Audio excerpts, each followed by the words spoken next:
Bem, bom dia a todos. Hoje, este último dia vai ser mais levezinho na parte teórica e vamos dedicar mais tempo principalmente ao trabalho final. Mas de manhã vou falar sobre uma biblioteca que pode ser útil. Vocês não têm instalado no Anaconda por omissão, porque isto ocupa cerca de 300 e tal megas, mas é fácil de instalar se precisarem e é para fazer mapas. Portanto, tem informação de todos os países e as linhas de costa e assim, se vocês quiserem representar informação geográfica, é bastante útil.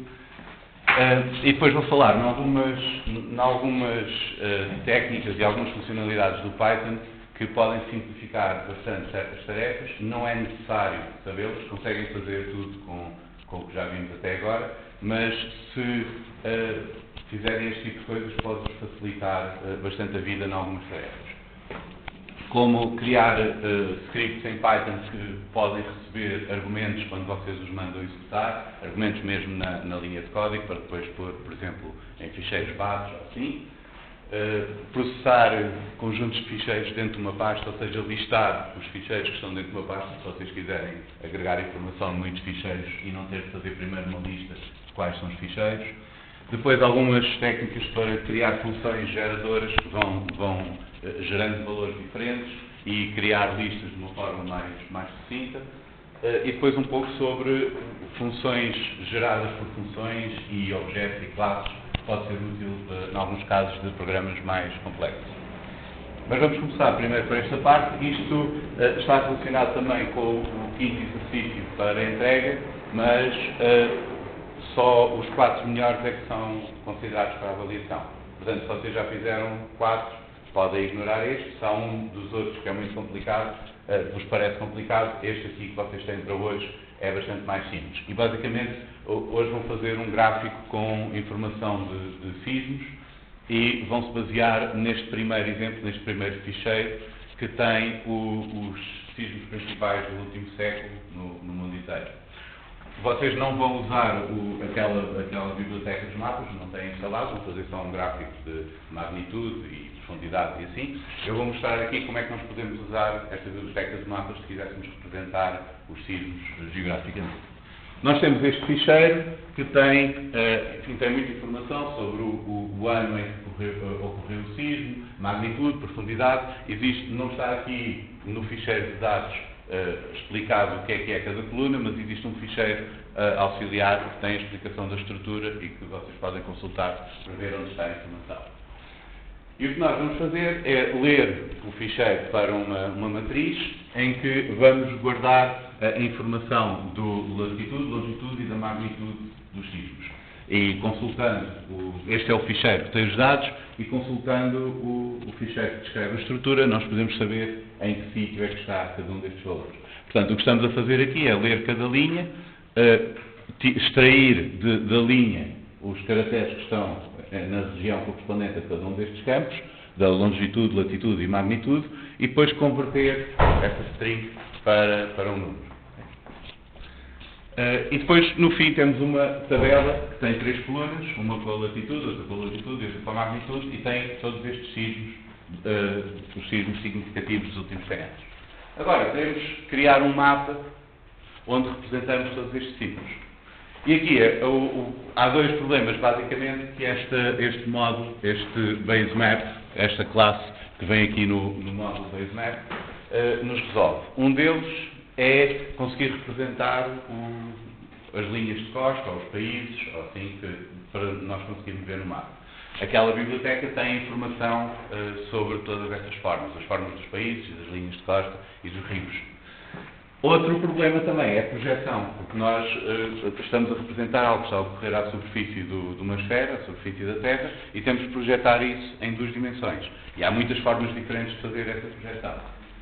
Aqui, com esta classe Base Map, nós podemos criar um objeto do mapa que faz isso tudo por nós. Portanto, basicamente o que estamos a fazer é criar um objeto que usa esta projeção MOL. Esta é para esta projeção MOLVizer, que é uma projeção bastante usada para representar o globo terrestre. Nós dizemos onde é que queremos centrar na longitude esta projeção. Dependendo da projeção que queremos, há de haver parâmetros diferentes ali que nós podemos dar.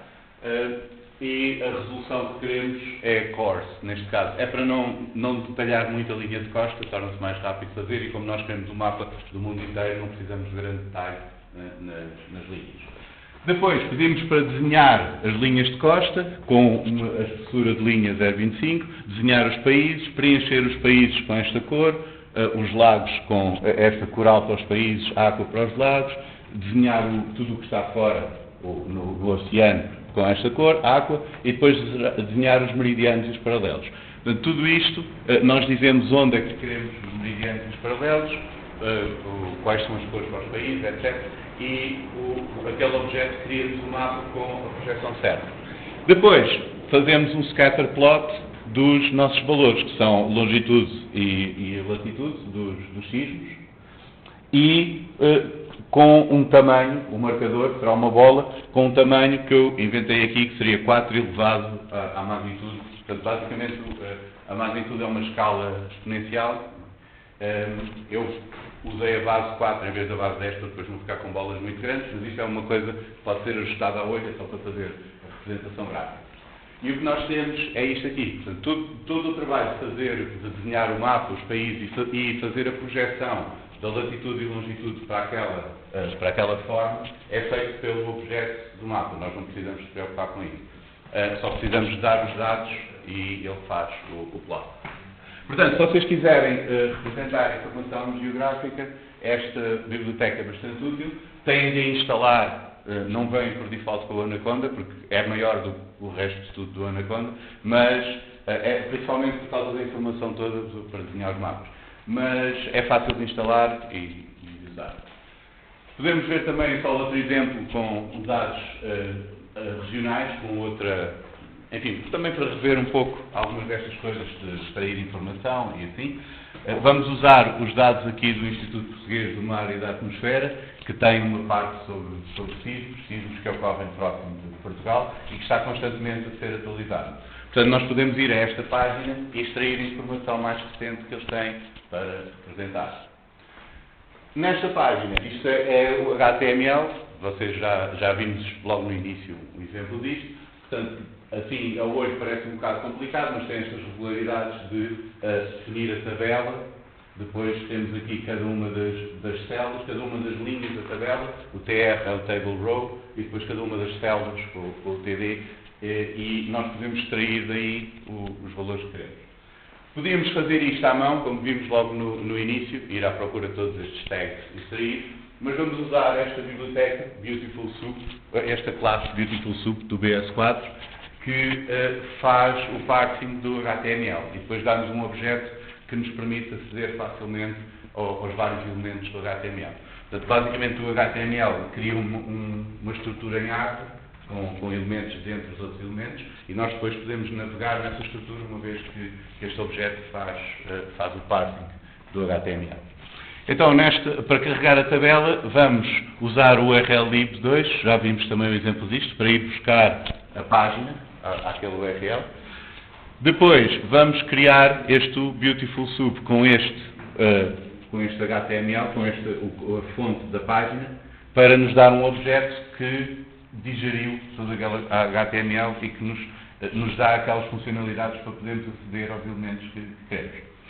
Com este, nós podemos ir buscar as tabelas e ir buscar a este HTML que já está processado, ao corpo do HTML, encontrar todas as tabelas que tenham classe Table List Math, que é a classe que nós vimos que tinha a tabela com nesta página, que foi o nome da classe que criaram para ter a tabela com os signos. Então vamos buscar esta tabela, as tabelas todas que estão lá, para cada uma delas vamos buscar todas as linhas da tabela. As linhas são aquelas com o tag TR e depois para cada uma das linhas vamos buscar todas as células dessa tabela e vamos fazer o append na nossa tabela aqui com todos os signos daquelas células que têm os dados que nós temos, latitude, longitude e magnitude. Portanto, isso temos de ir ver aqui à tabela, vemos onde é que estão, não é, a primeira é a data, mas depois tem aqui latitude, longitude, profundidade e magnitude. Portanto, vamos buscar a segunda, a terceira e a quinta. Temos de substituir a vírgula por um ponto, porque aqui está com vírgula nas casas decimais e depois não nos permite converter para números, aquela string, mas na string convertemos a vírgula para o ponto e depois usamos este float, esta função, para nos devolver o valor numérico correspondente àquela string. E agora vamos pondo estes tuplos, estas listas, dentro daquela lista grande. Portanto, temos uma lista de listas, que é uma forma de representar uma matriz, e depois convertemos isso para uma matriz daquelas do NumPy, que nos facilita processar os dados, manipular os valores. Portanto, basicamente, o que temos aqui é uma função que vai buscar a informação sobre os signos ao site do IPMA e depois converte tudo para uma matriz com 3 colunas, parecida com aquela que nós tínhamos, latitude, longitude e magnitude. Para isso usamos esta biblioteca URL-list para ir buscar os dados remotamente e este classe Beautiful Soup para facilitar o processamento do HTML. Esses têm. O Beautiful Soup, o URL-lib, vocês têm instalado com o Anaconda. A única coisa que não tem aqui é o Basemap, a parte de representar os mapas. Depois vamos criar agora aqui um novo mapa, neste caso com esta projeção conformal cónica de Lambert, que vamos dar aqui uma resolução alta, porque vamos focar só aqui na zona de Portugal. Dizemos qual é a latitude e longitude e qual é a largura e a altura do nosso mapa. Portanto, se é a latitude e longitude do centro e a largura e a altura do nosso mapa em metros. Esta é mesmo em unidades na Terra.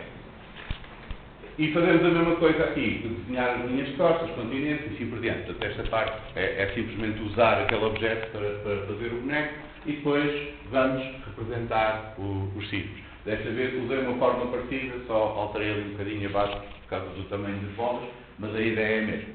Notem que nós não nos precisamos preocupar com os problemas da transformação, de decidir o que é que está dentro do mapa ou não, porque o objeto do mapa faz isso tudo sozinho. Nós só temos de dizer como é que queremos o mapa e depois dar-lhe os dados para fazer o plot, e aqui temos a representação. The order. Isto aqui é a ordem em que são desenhados os elementos no plot. Nós podemos controlar isto para garantir que uns ficam à frente de outros.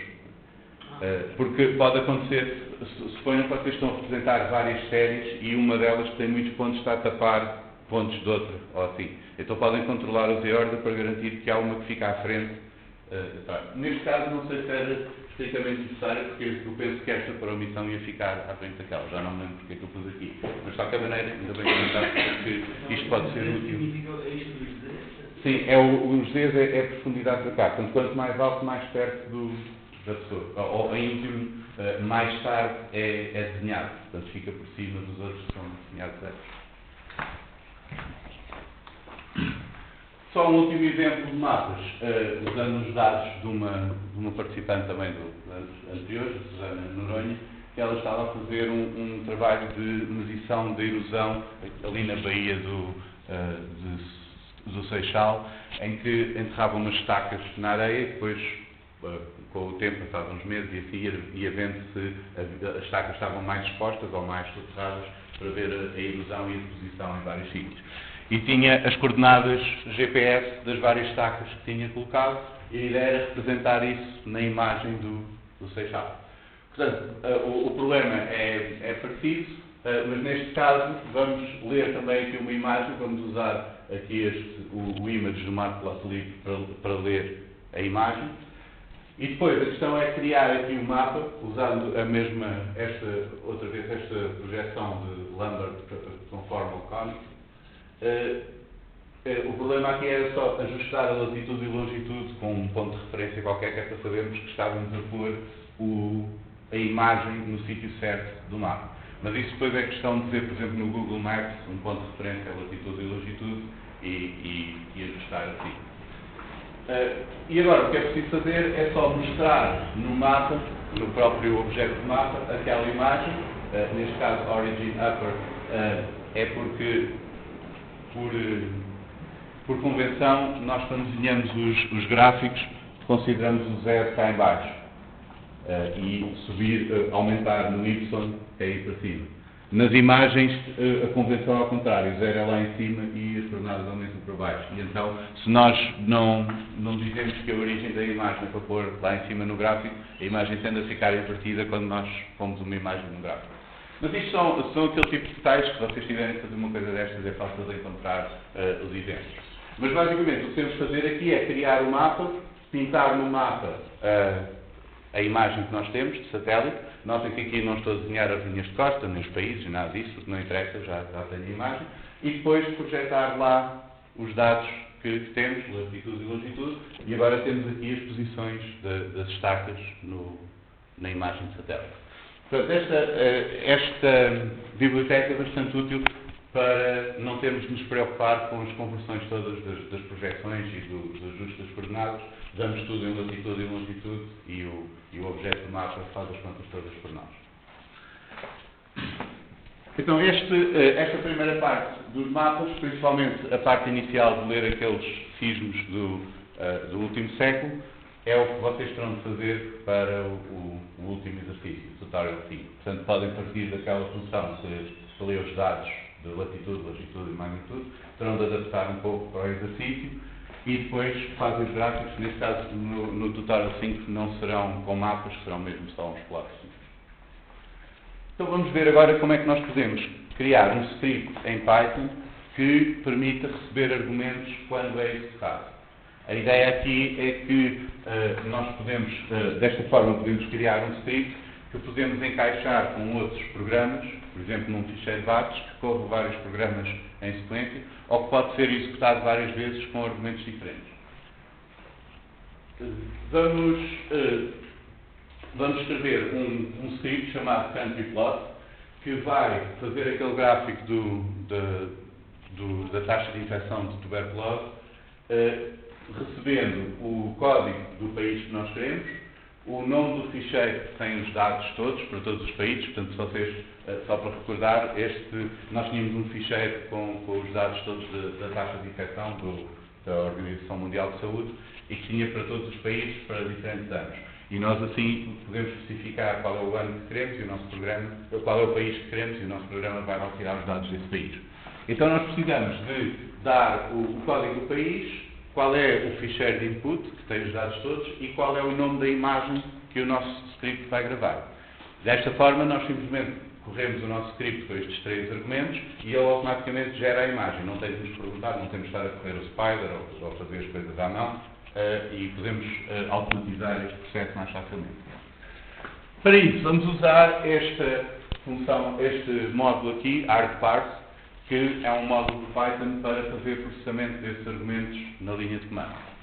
E vamos criar um script que vai importar este aqui, o load data e o plot country, estas funções que nós tínhamos, do nosso script, já das semanas passadas, que fazia estes gráficos da tuberculose. Portanto, não vamos alterar o script que já temos a funcionar, esse serve agora de base para nos fornecer estas funções. Vamos criar um script pequenino, que é só isto, que vai importar do outro as funções que precisa e vai usar essas funções para gerar a imagem. Então, se este script está a ser executado como script principal, não vale a pena estarmos a tentar ler argumentos que sejam dados ao script quando ele é importado por outro, porque nesse caso nunca há argumentos. Mas isto normalmente faz desta maneira. Se eu estou a executar este script, este atributo name que está associado a este módulo fica igual a main. Se ele está a ser importado, o atributo fica igual ao nome do ficheiro. Portanto, se ele está a ser executado, vamos criar aqui um objeto desta classe, argument parser, e vamos especificar quais são os argumentos que nós estamos à espera de encontrar. Então, damos um nome a cada um. Estes nomes convém serem simples, não ter espaços nem nada, facilita-nos a vida depois, quando quisermos aceder. E podemos até pôr um comentário no help, que é o que acontece se alguém corre o nosso programa sem dar os argumentos, ou então se pede ajuda, se corre o nosso programa com o help.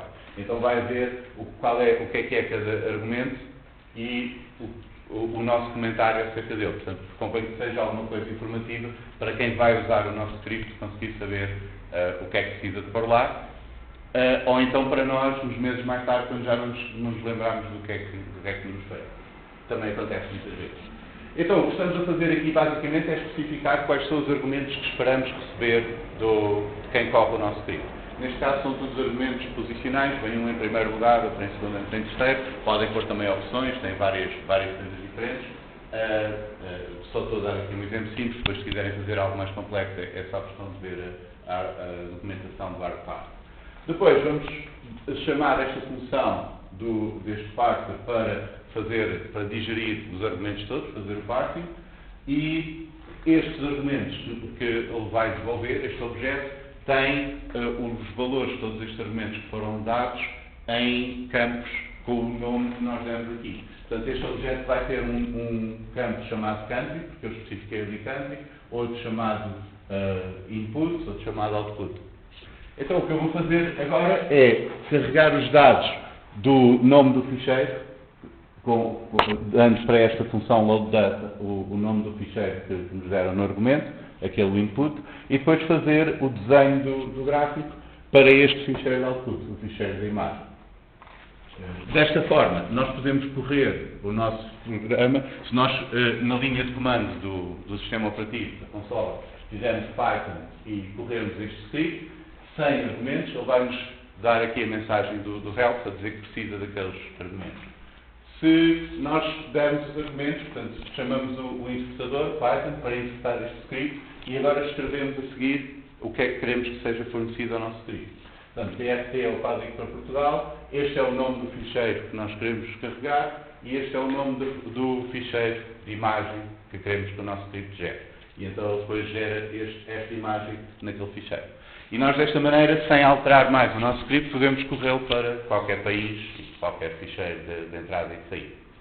Por isso, se vocês quiserem depois encaixar os scripts que fazem numa pipeline qualquer, numa linha qualquer de trabalho de várias tarefas que têm de fazer, é fácil usando este método, dar ao vosso programa aquilo que ele precisa para correr. Outro problema também é comum é ser preciso aplicar a mesma operação a cada um de um conjunto de ficheiros que nós temos no disco. Numa pasta qualquer, precisamos fazer para todos os ficheiros alguma coisa.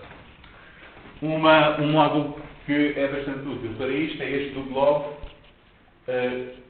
Se nós chamarmos a função glob desse módulo, damos-lhe um nome do ficheiro, pode ser com estas máscaras também, o asterisco, exatamente como se fizessem no DOS, no dir qualquer coisa, ou o LF no Linux, e todos os ficheiros que correspondam àquela máscara que nós damos, os nomes são devolvidos numa lista.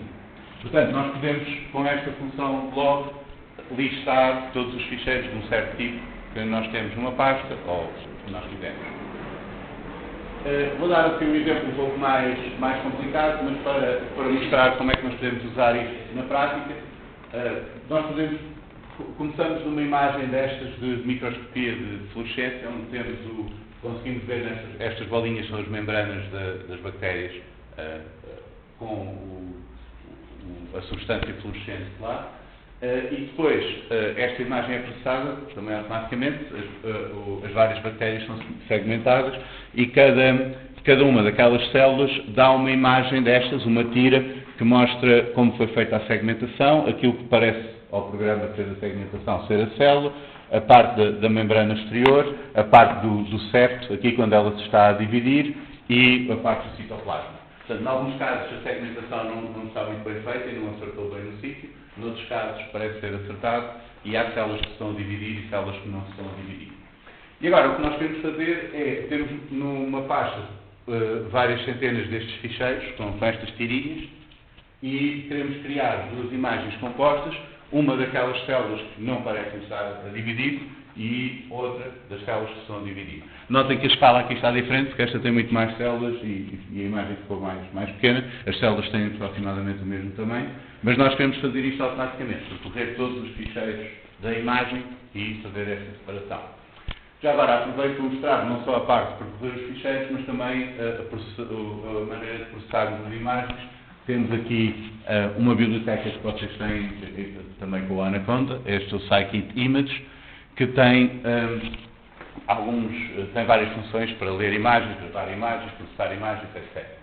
E esta aqui, o Image as Float, por exemplo, que converte a imagem lida numa matriz aqueles arrays do NumPy com valores entre 0 e 1 que indicam o brilho da imagem. Então o que nós vamos fazer aqui, ler todas as imagens. Temos aqui a master para o nome do ficheiro, por exemplo, asterisco.png. Todos os ficheiros que corresponderem a essa master serão listados aqui pelo globo. E agora nós vamos percorrer todos esses ficheiros, vamos ler a imagem, aqui para este temporário, lemos a imagem com tons de cinzento, portanto se ela tiver 3 canais, verde, vermelho e azul, são combinados num só, nos tons de cinzento, e depois acrescentamos a esta lista essa matriz da imagem convertida para valores entre 0 e 1. Portanto, vamos ficar com cada imagem representada como uma matriz naquela lista e assim lemos todos os ficheiros. Agora, precisamos de medir aqui o brilho desta parte da nossa imagem, cada imagem esta tira, porque se isto for muito brilhante, por exemplo, correspondente a esta parte aqui, quer dizer que a célula está dividida, está a formar ali membrana e aquilo é brilhante porque a substância fluorescente que foi posta na membrana da célula aparece ali no meio. Se a célula não se estiver a dividir, aquilo não vai ser tão brilhante e nós podemos, avaliando o brilho daquela parte, saber se a célula está a dividir ou não. Então o que vamos fazer é, como sabemos que isto é uma tira com 5 imagens diferentes, todas do mesmo tamanho, todas postas na tira, o que nós vamos fazer é dividir o tamanho da imagem por 5, para saber onde é que estão, qual é que é cada uma destas partes, e depois ir buscar aqui nesta zona que corresponde a esta parte aqui da imagem. Uma coisa que é preciso, faz um pouco de confusão às vezes, é que nós estamos habituados a ter nas imagens a coordenada x e a coordenada y assim. Portanto, x será a primeira coordenada e y é a segunda. Mas, numa matriz, as linhas são a primeira coordenada, as colunas são a segunda. Portanto, na verdade, a largura da imagem que nós temos aqui será a segunda coordenada, que são as colunas. E é por isso que vamos buscar a segunda dimensão da matriz, que é nas colunas. Okay? Isto às vezes faz confusão quando nós estamos a converter de matriz para imagem por causa da ordem do x e do y, mas também é fácil de ver. Se vocês se enganarem alguma vez nisso, veem logo que sai tudo torto e é bastante evidente qual é que foi o erro. Não é? Mas é só para... enfim, há uma coisa... A mim acontece imensas vezes, portanto, penso que não sou o único. Por isso, basicamente, o que estamos aqui a fazer é calcular aqui a largura de 1/5 desta imagem e depois vamos buscar aqui a quarta parte da imagem, não é? A quarta destas 5 segmentos. Fazemos a média do brilho que está aqui dentro e acrescentamos àquela lista com as várias medidas. Portanto, se tivermos uma lista com uma centena de imagens, vamos ter uma centena de medidas do brilho naquela parte correspondente ao sexo. Depois, queremos separar as imagens daquela lista, naquelas que têm um brilho alto e um brilho baixo, e criar 2 novas listas com a parte que nos interessa. Neste caso, a parte que nos interessa será esta, que é simplesmente a imagem da célula, sem mais nada, para fazer depois o boneco final. Mas nós podemos generalizar isto, porque podemos querer fazer isto e separar e querer, por exemplo, só o citoplasma, ou a célula com a informação da segmentação, ou alguma coisa assim. Então, a parte que nós vamos guardar vai vir ali como um argumento também, temos ali aquele parâmetro, podemos dar esse valor como argumento, mas vai ter um valor por omissão. Se este argumento não for fornecido, vai-nos olhar para esta parte da imagem, este segmento, o segundo segmento, que é aquele de índice 1. Se nós quisermos outro qualquer, podemos dar outro valor naquela posição e obter outro desses. Portanto, isto é só para relembrar que, por vezes, vocês estão a fazer uma função, não é óbvio que aquilo seja necessário, mas também é fácil de deixar assim já genérico. Portanto, quando não dá trabalho, convém pensarmos já nisso antecipadamente e deixar a hipótese de mudar as coisas. Porque mais tarde pode ser útil e depois poupamos trabalho. E aqui, basicamente, o que fazemos é percorrer todas estas, percorrer os índices do vetor com os valores do brilho do set. Estamos a percorrer o índice porque vamos ter... Ali no bit, quando dividido por 5, as duas barras. Ok. As duas barras, esqueci de dizer isso. As duas barras força a divisão a ser inteira. Ou seja, é o resultado é o número inteiro mais alto que não ultrapassa a divisão entre os dois. Isto, se vocês estiverem com o Python 2 e forem inteiros, ele faz isso com uma barra também. Mas se não têm a certeza se são inteiros ou não, e se aquilo tem de dar um número inteiro, porque depois vai ser o tamanho da imagem ou assim, podem usar as duas barras, e as duas barras, no fundo, será o resultado da divisão, e depois deitamos fora as casas decimais. Portanto, truncamos para baixo para o inteiro. Arredondamos para baixo. Arredonda para baixo, sim. Mas se for, por exemplo, 1,99, arredonda para 1. Portanto, não arredonda ao mais próximo, arredonda sempre para baixo. Se for para arredondar, podíamos usar mesmo o round. Não é?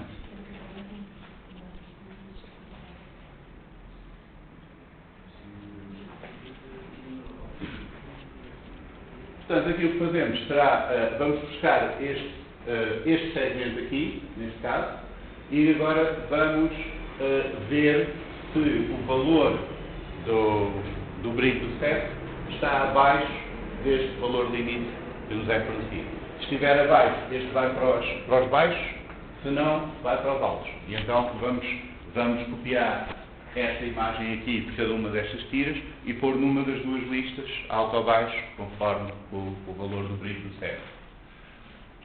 E agora, antes de fazermos a imagem composta, nós vamos agrupar todas aquelas imagens das bactérias numa matriz, no fundo, para criar a imagem composta, e o tamanho da célula dessa matriz, que será a imagem composta, terá de ter de largura a maior largura de todas as imagens que pomos lá, que é para que ficar regular e caberem todas, e a altura tem de ser também a maior altura. Então isto é simplesmente uma função que vai, a partir de uma lista de imagens, descobrir qual é que é a maior largura e a maior altura. Portanto, começamos com a largura maior e a altura maior a 0, vamos percorrer todas as imagens, e se encontrarmos uma com uma altura maior do que a que temos aqui, notem já agora, outra vez, a altura é a primeira coordenada, portanto, o número de linhas. Vamos atualizar o valor da altura e o mesmo para a largura. Portanto, basicamente, esta função diz-nos qual é a maior largura e a maior altura daquela lista de imagens. E agora nós podemos usar isto para juntar todas as imagens naquela imagem composta. Portanto, temos uma lista de imagens. Estas imagens agora serão os quadradinhos que nos interessam com as células. E vamos criar uma imagem toda a preto, inicialmente, portanto toda aqui a 0. O 0 será o 0 de brilho, até a imagem composta toda a preto, que vai ter de largura e de altura, o tamanho dela do quadrado, vai ser a raiz quadrada do número de imagens que temos, arredondada para um inteiro, e depois somamos 1 só para garantir que não arredonda para baixo e não ficamos com imagens de fora.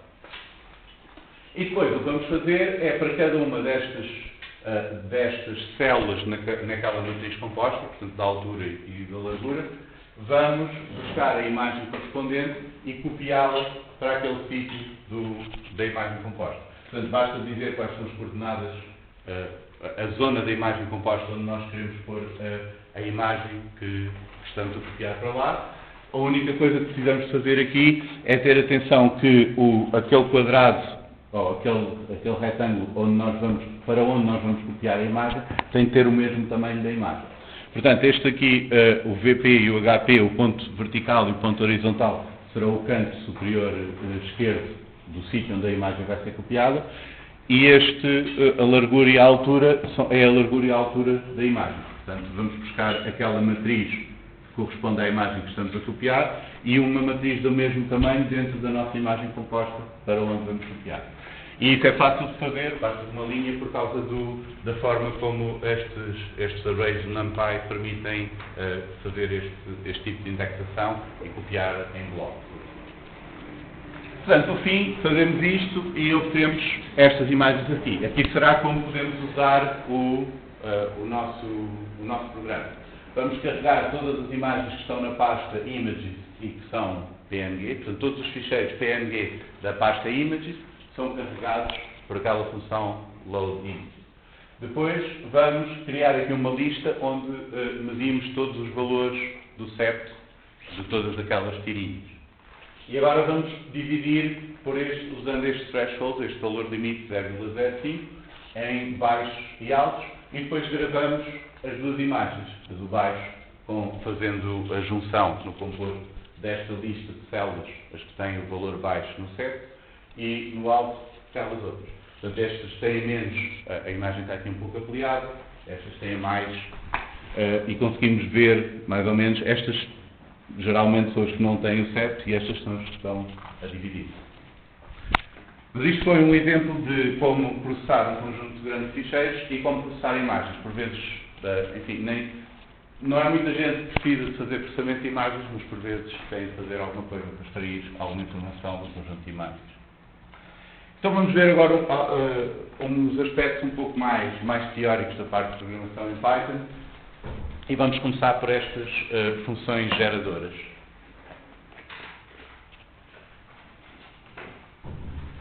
Nós vimos, quando vimos como fazer funções, we saw when we were creating functions, we saw the return statement that exits the function, returns the value that we specify, or if we don't specify anything, returns none. And then, since the execution exits the function, everything inside the function is then cleaned up with garbage collection. So all those variables are destroyed, the memory is freed up. There is another statement that exits the function, which is the yield statement, but this one works differently. When the interpreter encounters the yield statement, it returns the value that is there after the yield to whoever called the function, but it retains everything, the state of the function remains frozen in memory.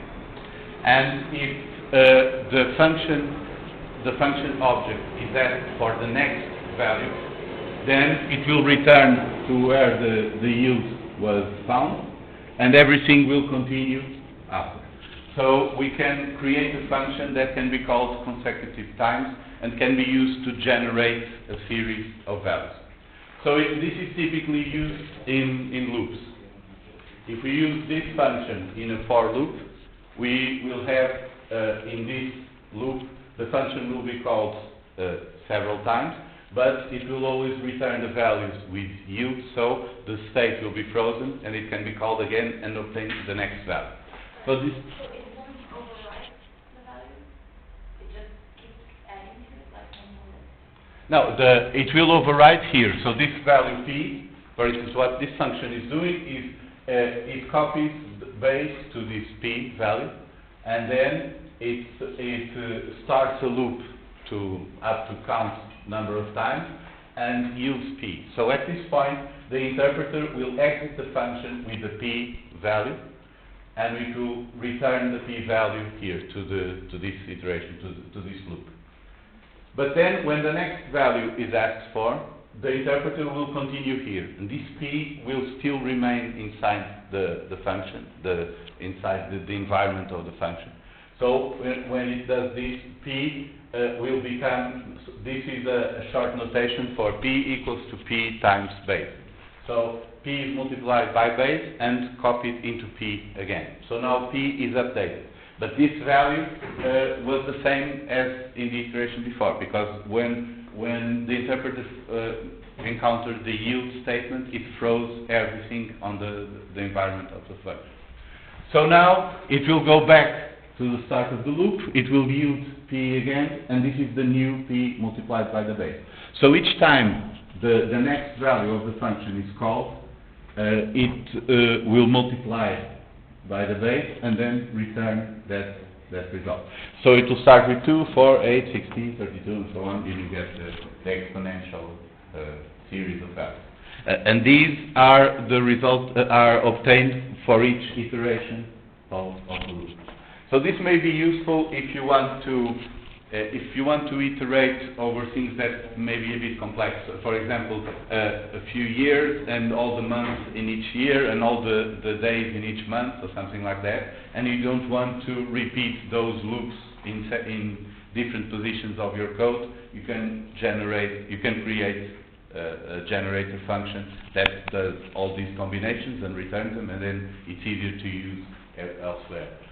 Or if you need to loop through a large number of values and you don't want to overload your memory by creating those values before, so you can create them algorithmically during the loop. So in this case, we have several values for this exponential function, but we only store one of them at a time in memory. You don't have to retain all of them. We also can write this more succinctly using a generator expression.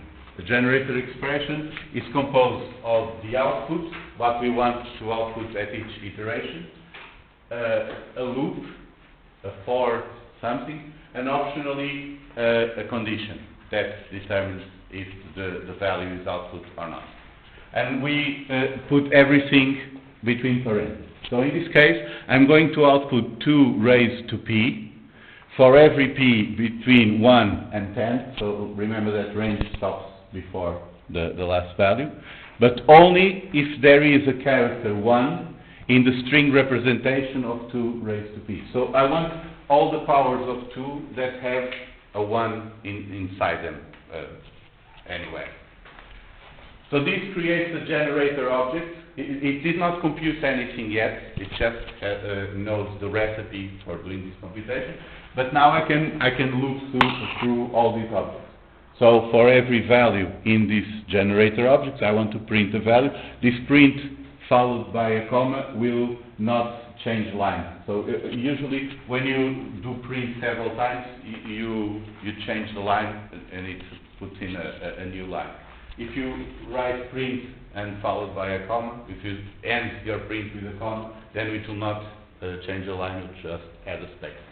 So these are the powers of 2, up to 2 raised to the 10 power, that have at least one character 1 in the, or 1 digit 1 in them. And this is what we did here in this generator function. We can also, instead of creating a generator expression, we can create the list explicitly. So if we want not to have a generator that we can loop through to get all the values, if you want the list itself, we can do the same thing with square brackets instead of parentheses. So if you use parentheses, you create the recipe for generating the numbers, but you do not generate the numbers. You just have this generator object that can loop through all the values that you want to output. They can be numbers or text or anything, just the values that you want to output. If you use square brackets in this case, you can generate the list immediately.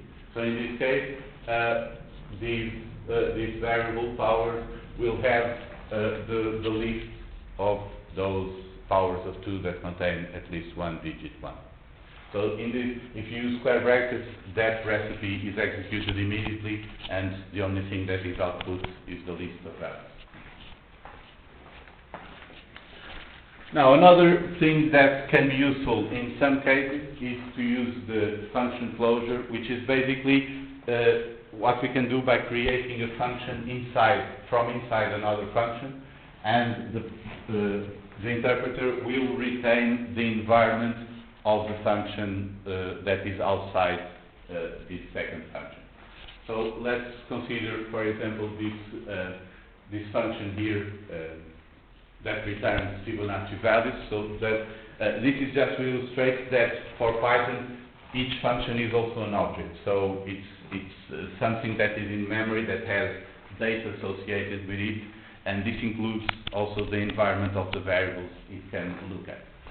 So let's see, for example, this function. This one starts with an empty list, and then there are these 2 values, A and B, and we append the B value to the list, and then we put in A, we copy the value of B to A, and we copy to B the sum of the 2. So this is Basically, the Fibonacci series is always each value is the sum of the previous two, and we keep going. If we ask for this, for example, this field of the Fibonacci object, this is a function, but it's an object also in Python. So the func_doc field has the documentation of the function, for example. This func code var names, for example, has a tuple with all the variable names inside the function. So you see that after the parser digests the code of the function, it creates this object that has a lot of information about the function. So this is basically how the function is stored in memory by Python. Also, since this is a real object in Python, we can do something like this. F equals Fibonacci. This means that this variable f now is pointing to the same object as the name Fibonacci. And so now we can use f instead of Fibonacci as the name of the function.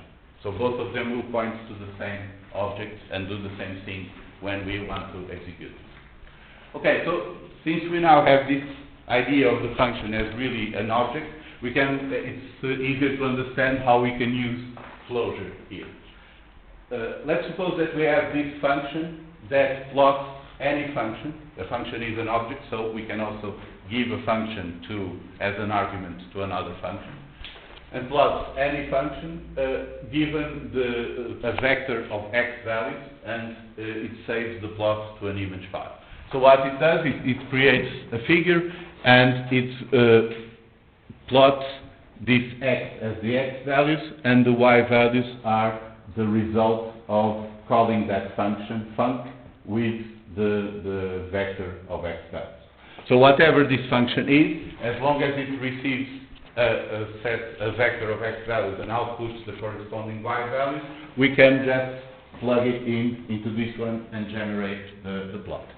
And then save to an image file. Note that this could be something more complex, because you may want the color of the plot to be a specific one, and the width of the line, and so on. So you can have everything, all the details for the plot in one function, and then just plug in some other function that you want plotted into that one. And now we want to use this function to plot the polynomial curves. And we have already in the NumPy library, we have a polyval function that receives the x values in a vector and a vector of the coefficients of the polynomial. And then it plots the polynomial curve over these x values.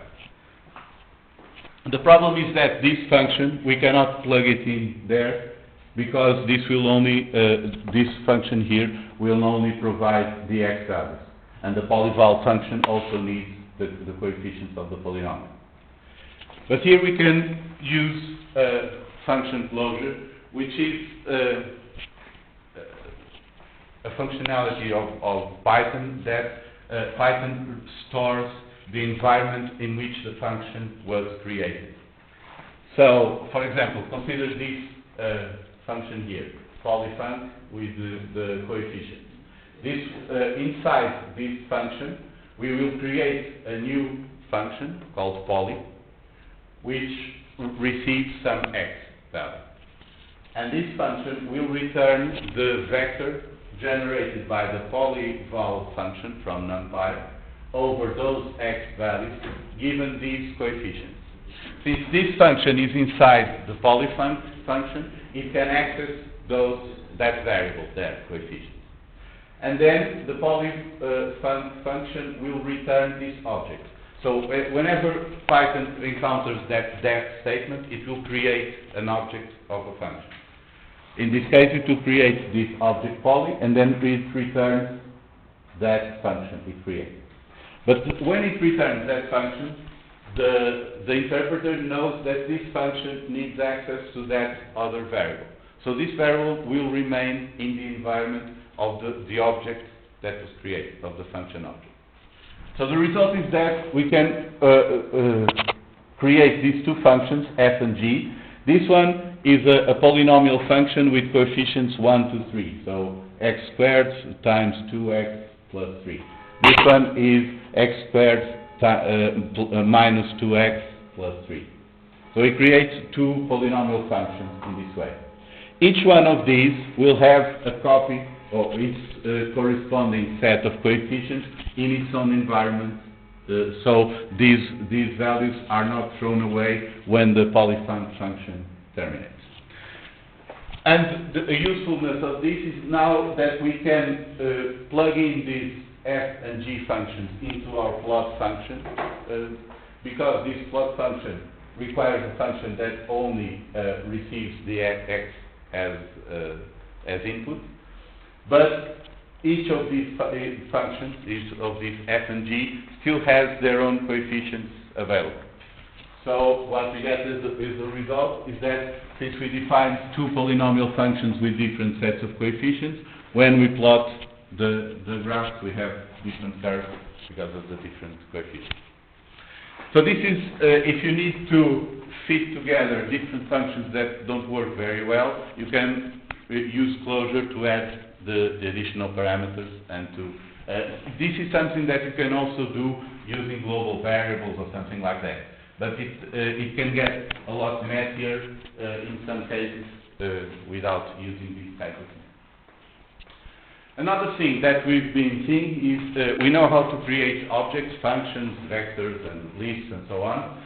But one thing that sometimes is useful is if we can create the recipes for creating specific objects. These are classes. And in Python, classes are also objects, but that starts to become a bit confusing. But basically, whenever the interpreter encounters this class statement, it will create a special kind of object, let's say, with this name, that can be used to generate objects. And we can create inside the class all the methods that the object will have, also all the fields that the object will have. We can have, objects can have fields that are shared because they belong to the class, but I'm not going to talk about those. In general, we're going to create all the fields of an object inside this special method called init, and it has two underscores, init, two underscores.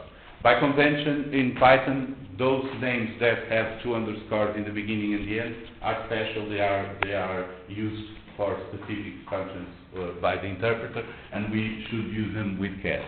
In the case of the init method, is the one that is called whenever we use the class to generate a new object. So here we can put everything that starts the new object. And all these methods that are inside the object implicitly receive in the first argument a reference to the object itself. So that you can use a class to generate several different objects, and every time you use the method in one object, the object knows, or the method knows which object it is applying to. And this is implicit because we do not put it in the call to those methods.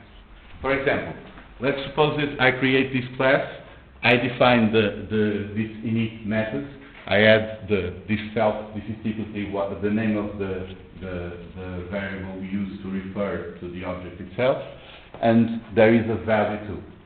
And I will create a field inside this object, the self object, which has that self. This is the initialization of the object. So when I call this class, my class with the value 34, this creates a new object of this class and calls the init method with a reference to that new object and this value that I put here. So this self is always implicit. It does not appear here when I call the object, but it is put there in the method and it's available inside the object. So if I call my class with the value 34, this creates a new object, and the object has a field called value where the 34 is copied to. And then I also have I created here another method which is called printVal. It also receives self. Self is always the first argument in these methods, and it prints the value. It prints my value is, and then prints the value of the object being called. This is implicit because when I call the methods for the object, I call obj printVal. I put there the parentheses to indicate to the interpreter that I want to execute this method. it will call this method and implicitly place there as the first argument a reference to this object, so that it knows its value, which is 34. So this basically is how you can create objects. I'm going to give a bit more elaborate example. Let's create objects for dealing with fractions. I think maybe you saw this already in the, I gave a lecture about Python. I gave this example. I don't know if you remember this one. I'm going to omit the doc strings so that this becomes shorter, but we should document all the functions. So we're going to create objects that represent fractions of integers. We have the numerator and the denominator. We are going to, by default, create a 0, so it's 0 divided by 1. If someone gives different values, we generate that fraction. So our object will have the numerator and the denominator value, and we simply copy that. So when we create a fraction of 5, 25, we have 5 in the numerator, 25 in the denominator. And then we're going to create a method called simplify that reduces the numerator and the denominator to the smallest values that retain the same proportion. So we start with a and b equal to the numerator and the denominator, and then this is something I don't like very much, but you may encounter this frequently.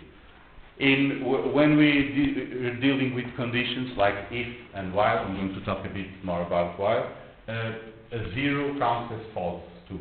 So sometimes if we are doing something and checking if a value is 0, we can consider, for instance, if b, then this is false when b is 0. While is a way of looping, of iterating different values that is somewhere between if and for. The if statement checks the condition once and executes the statements below it if the condition is true, and then proceeds with the rest of the code. While the while statement will keep executing all the statements inside the block as long as the condition is true. So this is one way that we can repeat some block of code several times. So what we're doing here is we're copying B into A, and we're putting into B the modulus of the division between A and B. This is what the percentage sign there is. So basically, we are doing this division, and as long as the remainder is not 0, we keep repeating. And then we divide everything over A, because this is basically we're computing the largest common divisor, and then we divide everything over that value. So this we can do to simplify the fraction. And we can start with the fraction 5 over 25, then we call the simplify method, and now we ask for the numerator and the denominator. And this was simplified to 1 over 5. So it reduced to as low as it could get with the integers and keep the same fraction. So now let's do something a bit more interesting. When we try to print our fraction, we get this result. This is a description of the object. The object frac is something at this place in memory, in the main module, and this is not very interesting. But we can create this special method on an object, which is underscore, str, and then 2 underscores, which is the string representation of the object. And this is the one that is called by print, for example. So if we can say, we can create this method and tell it to return the string conversion of the numerator, then a divisor sign, and then the string representation of the denominator. And now, with this method, when we do print, we get this 5 over 25, or if we simplify and then print, we get 1 over 5. So we can create these methods into our objects and add this kind of functionality. We can also overload operations, because operations like multiplication and addition and so on call specific methods on the object. So add receives a reference to the same object, this one, the self is implicit, and to another object, x1. So we can create a method for adding 2 fractions. We will create a new fraction, that has as the numerator the sum of the products of the numerators and the denominators of the two of them. So we multiply everything by the two denominators to put them all with the same denominator, and then add the numerators there, and then we simplify the fraction. So this is the result. This is how we add two fractions. We multiply by the denominators to put them all on the same denominator, and then simplify afterwards. And now we can create two fractions. For example, 5 over 25, 3 over 5, and then print the two fractions and the sum of the two fractions. And we have this result here. So we added this one. This was the add method did here was to multiply this 5 by this 5, and then this 25 by 3, add the two of them over 25, and then over 25 times 5, sorry, and then simplify everything. So this way we created these objects and also allow them to do sum, multiplication. It's the same idea, and so on. So this is just an example to show the basic idea for why we want to create objects. It's not necessary for implementing functionality. You can do everything in Python without creating objects. But if you can create a class to generate objects with the right method, then everything else can become a lot simpler to use those values, to process the information in some way, and to build a more complex problem. So basically, you can create classes to simplify the task of creating a more complex problem by organizing things more clearly. You can represent objects that intuitively make sense to have those attributes together. You can more easily access their properties, and you can create these objects that are executable, such as functions. We saw that. And we can also overload these operators. So if you have some, say, a special kind of matrix that you want to add or multiply in a specific way, you can overload those operators for you. So basically, you can simplify your code by creating these blocks that are more intuitive to use. A lot of these things, especially these later ones, may seem a bit complicated, but the main idea for this last session is that you have an overview of the landscape of what you can do with Python. It's not so much that you will now learn all of these things in detail, but it's important that you know that they are out there. Because one of the biggest obstacles to using this kind of technology of programming and so on is that someone who doesn't know how to program doesn't even know what they can do if they want. But if you already have an idea that this can be done, then it's much easier to look for tutorials in Google or examples or something like that. And then, if it's worth the trouble to make your work easier, you can invest a bit and learn how to do it. If you don't know it's out there, then it's really impossible to even look for it. So this is a significant part of this course is also to show you where you can go from here. So this is the beginning, and now you know what's the landscape out there and where you can reach. So in any case, if you have problems with this, either during the course or after the course, feel free to contact me and I can help. Today, there is still this last tutorial, so this one is optional because you'll only be graded for the best 4 tutorials that you hand in. You can do this last one because it's easy, or not if you don't want to. But today will be mostly dedicated to starting your final assignment for those of you who need the grade, or to give you some more customized help with the kind of work that you're going to do. So in the afternoon, I will give only a short lecture on a few examples of applications to show what you can do, and also to give you some ideas for the final assignment if you need them. But now for the tutorial part, we're going to try to focus more on your final assignment. So if you have questions, if you have things that you want help in planning or to get an idea of what you need to do, talk to me and I'll try to help.